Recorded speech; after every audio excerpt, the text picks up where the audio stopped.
Hello बच्चों, आप सभी का स्वागत है हमारे यूट्यूब चैनल में।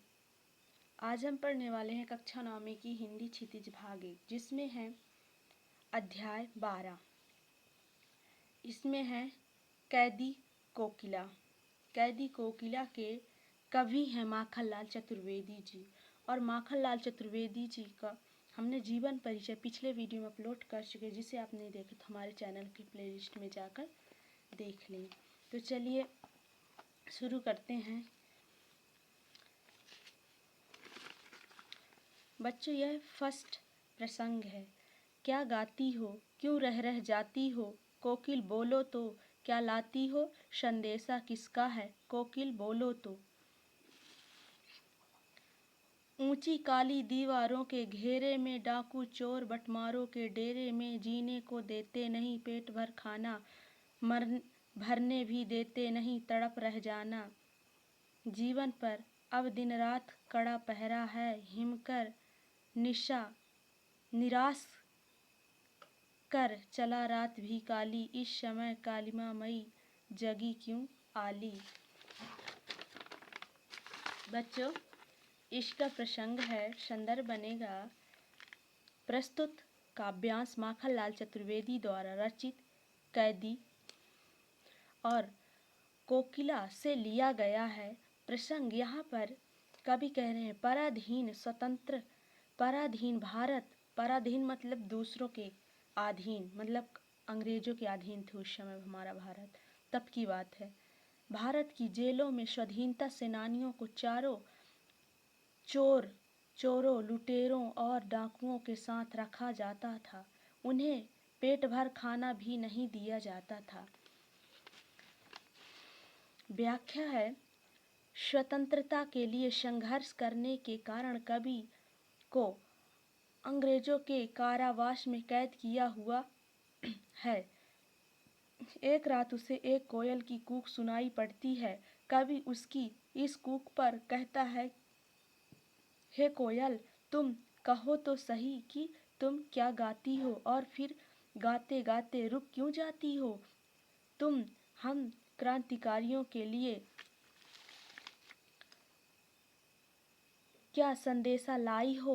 हे कोयल, हमें इस जेल की ऊंची काली दीवारों में कैद करके रखा गया है। हम जैसे स्वतंत्रता सेनानियों को भी डाकू चोर बटमार जैसे अपराधियों के साथ रहने को विवश किया गया है, और हमें ना पेट भर खाने को देते, ना तो ये तड़पने देते हैं और ना ही ये मरने देते हैं।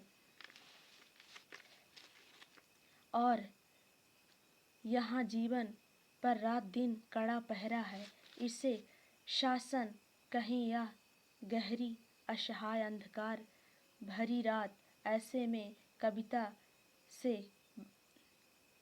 भरी है। काली कोयल तुम क्यों जाग गई हो, तुम क्यों जाग गई हो काली कोयल। बच्चे, इसमें काव्य सौंदर्य होगा। अंग्रेजों द्वारा स्वतंत्रता सेनानियों पर किए जाने वाले अत्याचार का उल्लेख किया गया है। दूसरा नंबर अनुप्रास और उपमा अलंकार का प्रयोग हुआ है, और यह सरल, तीसरा नंबर सरल सहज भाषा का सुंदर चित्रण हुआ है, और चौथा नंबर मुहावरे का सुंदर प्रयोग हुआ है। दूसरा प्रसंग है, क्यों हुक पड़ी वेदना बोझ वाली सी, कोकिल बोलो तो, क्या लूटा है मृदुल वैभव की रखवाली सी, कोकिल बोलो तो। क्या हुई बावली अर्धरात्रि को चीखी, कोकिल बोलो तो, किस दावानल की ज्वालाएं हैं दिखी, कोकिल बोलो तो। बच्चों, इसमें भी संदर्भ वही रहेगा। प्रस्तुत पंक्ति माखनलाल चतुर्वेदी द्वारा रचित कैदी और कोकिला से लिया गया है। प्रसंग कोयल के स्वर में निहित वेदना को बोझ के समान बताकर पराधीन भारतीयों के मन में निहित वेदना की ओर संकेत किया गया है। व्याख्या, कारागार में बंदी कवि ने कोयल की वेदनापूर्ण आवाज सुनकर पूछा कि हे कोयल, तुम इस तरह क्यों चीख रही हो, तुम्हारा क्या लुट गया है। तुम्हारे कंठ की मधुर आवाज सुनकर यही लगता है कि ईश्वर ने तुम्हें ही मधुर वैभव की रखवाली का दायित्व सौंपा है। हे कोयल, बताओ तो तुम आधी रात को क्यों चीख रही हो?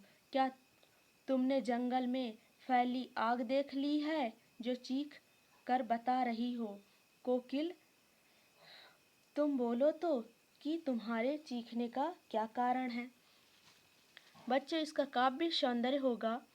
नंबर 1, भाषा तत्सम प्रधान खड़ी बोली है। दूसरा नंबर, प्रश्न शैली का प्रयोग किया गया है। तीसरा नंबर, मृदुल वैभव की रखवाली, सी में उपमा अलंकार है। फिर है तीसरा प्रसंग है, क्या देख न सकती जंजीरों का गहना, हथकड़ियाँ क्यों यह ब्रिटिश राज का गहना। कोल्हू का चर्रक चूं जीवन की तान, गिट्टी पर अंगुलियों ने लिखे गान। हूँ मोट खींचता लगा पेट पर जुआ, खाली करता हूँ ब्रिटिश अकड़ का कुआं। दिन में करुणा क्यों जागे रुलाने वाली, इसलिए रात में गजब ढा रही आली।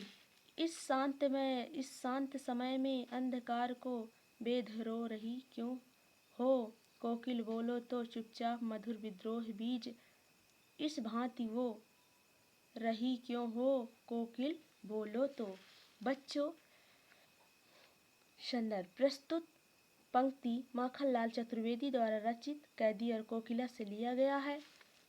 प्रसंग, कोयल के स्वर में निहित वेदना को बोझ के समान बताकर पराधीन भारतीयों के मन में इस काव्यांश में जेल में स्वतंत्रता सेनानियों को ब्रिटिश शासन द्वारा दी जाने वाली यातनाओं का वर्णन किया गया है। कवि ने स्वतंत्रता संघर्ष में भाग लेने के कारण बंदी बनाया गया। कवि को स्वतंत्रता संग्राम में भाग लेने के कारण बंदी बना लिया गया है। जेल के अत्याचारों को वे सहकर साहस और स्वाभिमान पूर्वक सहते हैं। हे कोयल, क्या तुम्हें तुम्हारी बेड़ियां दिखाई पड़ रही है और हमें जेल में कोल्हू चीखना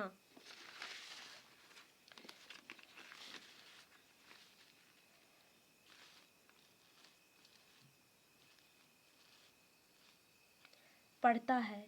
उसकी चर्रकचूं आवाज को हम जीवन का संगीत मानते हैं। मैं पेट पर मोट बांधकर जुआ खींचता हूँ। अरे मधुर स्वर वाली कोयल, तुम सोचती होगी कि दिन में हमारे प्रति करुणा क्यों जगाई जाए, इसलिए तुम रात में कूक कर गजब ढा रही हो। विद्रोह और क्रांति के बीच चुपचाप ऐसे क्यों रो रही हो? कुछ तो बताओ, कुछ तो बोलो। बच्चों, काव्य सौंदर्य होगा। यहाँ पे प्रतीकात्मक भाषा का प्रयोग किया गया है। दूसरा नंबर प्रश्न शैली का प्रयोग किया गया है। तीसरा नंबर रूपक मानवीकरण अलंकार आदि अनुप्रास अलंकार आदि है।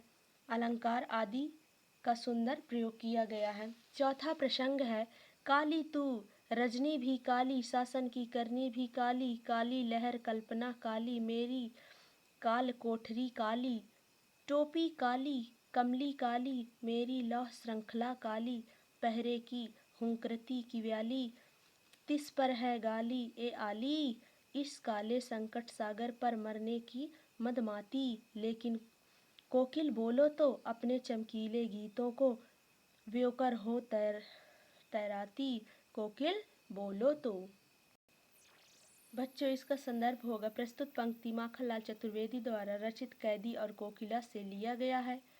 प्रसंग, इन पंक्तियों में काली वस्तु से कैदियों और भारतीय जनमानस के बीच आतंक, भय एवं डर का वातावरण उपस्थित हो रहा है।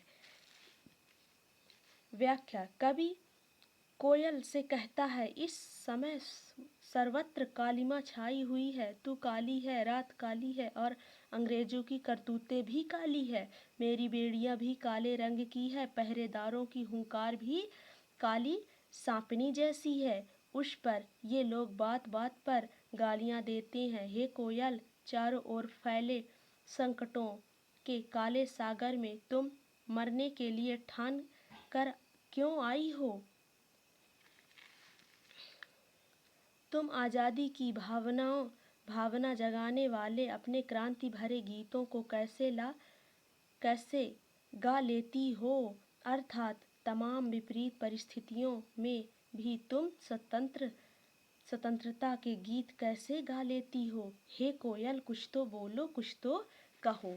बच्चों, काव्य सौंदर्य होगा, सरल प्रतीकात्मक भाषा का प्रयोग हुआ है। काली शब्द की पुनरावृत्ति से वातावरण की भयावहता में वृद्धि हुई है। इस तरह से बच्चों, ये वीडियो आज का कंप्लीट हुआ। आज हम प्रसंग 4 तक ही कंप्लीट करेंगे। इसके बाद प्रसंग 5 है, अगले वीडियो में हम प्रोवाइड करने वाले हैं। यदि हमारा वीडियो आपको अच्छा लगा हो तो हमारा चैनल लाइक एंड सब्सक्राइब ज़रूर करें। धन्यवाद।